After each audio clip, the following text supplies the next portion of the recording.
Grâce et la paix, mes bien-aimés. Je partage aujourd'hui un témoignage que j'ai vécu spirituellement il y a 4 ans. J'ai fui lever en esprit jusqu'au trône de Dieu, au royaume de Dieu, où le Seigneur Jésus Christ m'a fait voir ce qui est déjà préparé pour hériteront le royaume des cieux. Tout a commencé dans une nuit de prière, dans une nuit d'intense prière et d'adoration.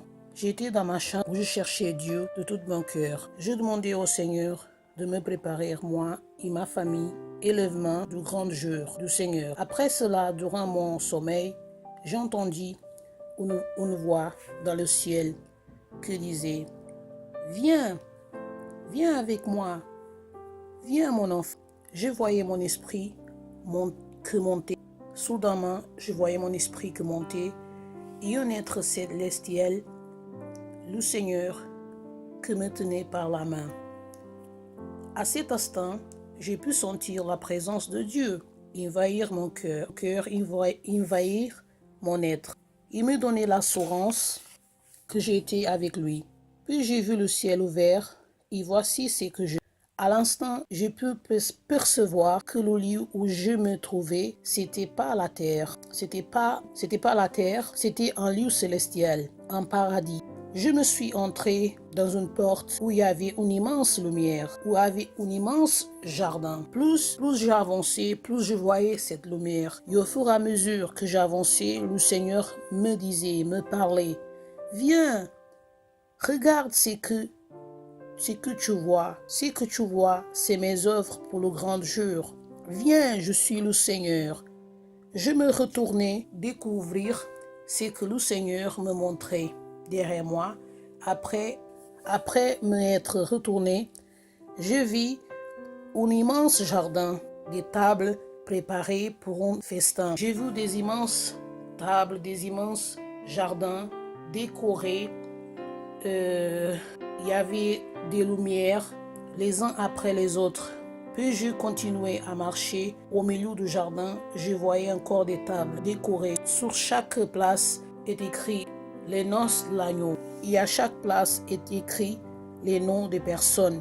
Mais je ne pouvais pas voir ces noms écrits. J'étais émerveillé par ce que je voyais. J'avais de la joie, des larmes qui tombaient de mes yeux. Je sentais une immense paix à envahir mon cœur. Et je disais au Seigneur, « Seigneur, où je suis? Et à quoi ça sert toutes ces choses? » Le Seigneur me disait, « Toutes ces choses sont mes offres préparées pour mon Église. Tout est accompli. Les noces de l'agneau est prêt. Heureux ceux qui sont appelés au festin. » Et j'ai entendu une voix des anges debout qui chantaient « Alléluia, Alléluia, gloire au roi des rois. » Mes bien-aimés, jamais dans ma vie j'ai vécu une expérience pareille. Jamais j'étais dans un endroit comme ça, merveilleux, lumineux, merveilleux, un endroit que c'est pas de ce monde.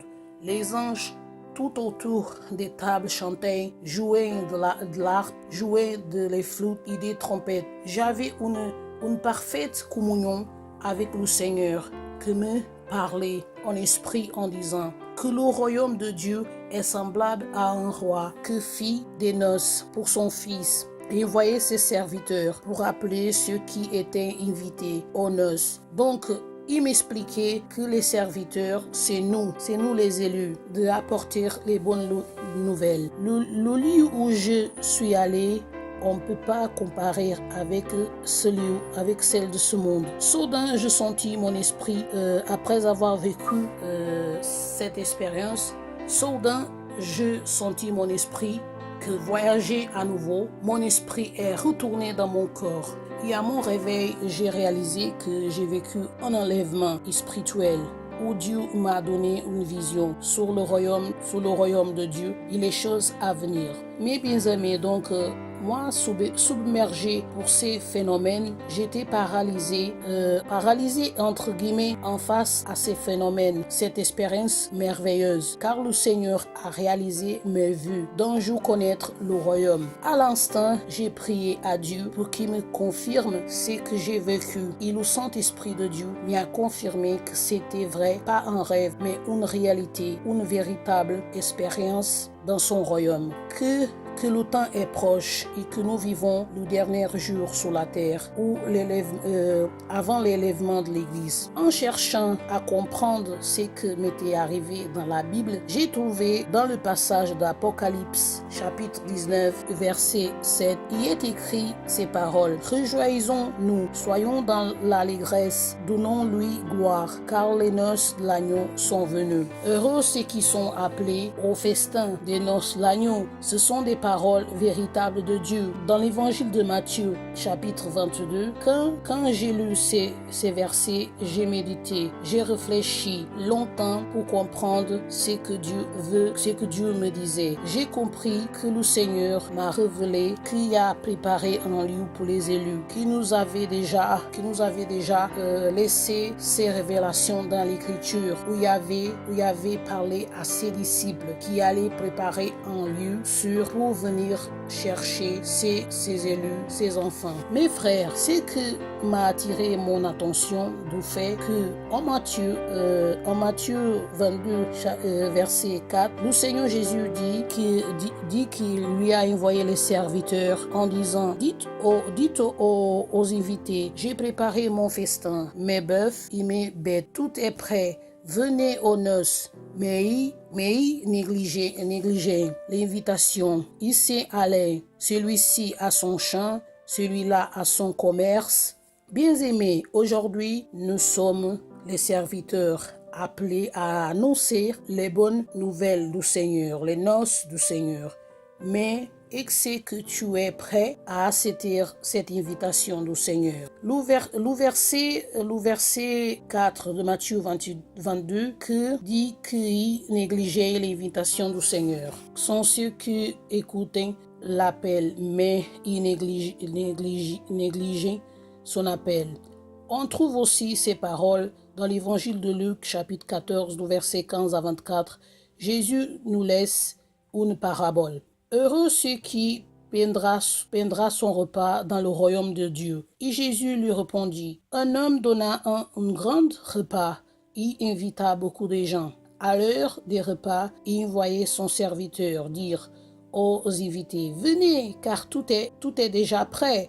Mais tout unanimement se mirent à s'excuser. Mes amis, aujourd'hui, combien de personnes donnent des excuses à Dieu pour ne pas pratiquer ses œuvres, pour ne pas être dans sa présence, pour ne pas écouter son appel? Combien de personnes négligent l'appel de Dieu de retourner dans sa présence? Combien de personnes quittent la foi? Combien de personnes donnent des excuses à Dieu en disant que ce n'est pas encore le moment, que Jésus ne reviendra pas maintenant, que la Bible c'est une histoire de conte de fées? Mon ami, la Bible ce n'est pas un conte de fées. Le moment est venu. Ne laisse pas l'ennemi te tromper, car c'est ça sa mission sur cette terre, c'est de tromper les hommes, c'est de mettre les hommes dans la confusion. Mais le Seigneur t'appelle, mon ami. Il est écrit que certains donnèrent des excuses. Je viens de marier et c'est pourquoi je ne peux pas venir. Beaucoup ils disent aujourd'hui, beaucoup ils disent comme ça au Seigneur. Donc Dieu, c'est un Dieu d'hier, aujourd'hui et éternellement. Dieu, il connaît les choses passées et les choses à venir. Il savait déjà qu'est-ce qui allait se passer sur cette terre. La Bible dit qu'un jour nous serons jugés selon nos œuvres. La Bible nous dit d'être vigilants, car nous savons pas l'heure que le Seigneur vient. Dans l'évangile de Matthieu, chapitre 24, le Seigneur nous laisse un discours sur la fin des temps. Il s'est assis sur le mont des Oliviers, le Seigneur Jésus, et les disciples virent en privé lui dire: dis-nous quand cela arrivera-t-il et quel sera les signes de ton avènement et de la fin du monde? Jésus leur répondit: prenez garde que personne ne vous séduise, car plusieurs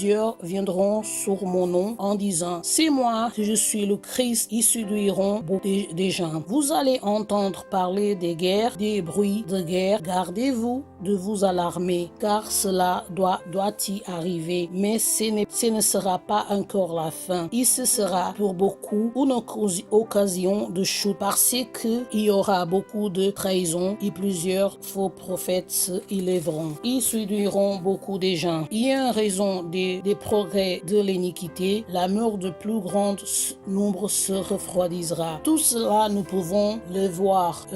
C'est ça qui se passe dans le monde. Le véritable amour, c'est que nous voyons, c'est que le véritable amour est disparu. C'est quel le véritable amour? Le véritable amour, c'est d'aimer son prochain, c'est aimer ton Dieu au-dessus de toute chose. C'est la charité et l'humilité, n'est pas rendre le mal par le mal, mais c'est que nous voyons aujourd'hui, c'est que les hommes ils cherchent la vengeance, car Dieu nous a dit de pardonner. Mais le Seigneur nous met en garde d'être persévérante, même en voyant cela. Ce n'est pas encore la fin, que celui qui persévérera jusqu'à la fin sera sauvé. Cette bonne nouvelle du royaume sera prêchée dans le monde entier pour servir de témoignage à toutes les nations. Après cela, alors viendra la fin. Le Seigneur nous a donné un enseignement de la parabole du figuier. Dès que ces branches deviennent tendres et que les feuilles poussent, vous savez que l'été est proche. De même,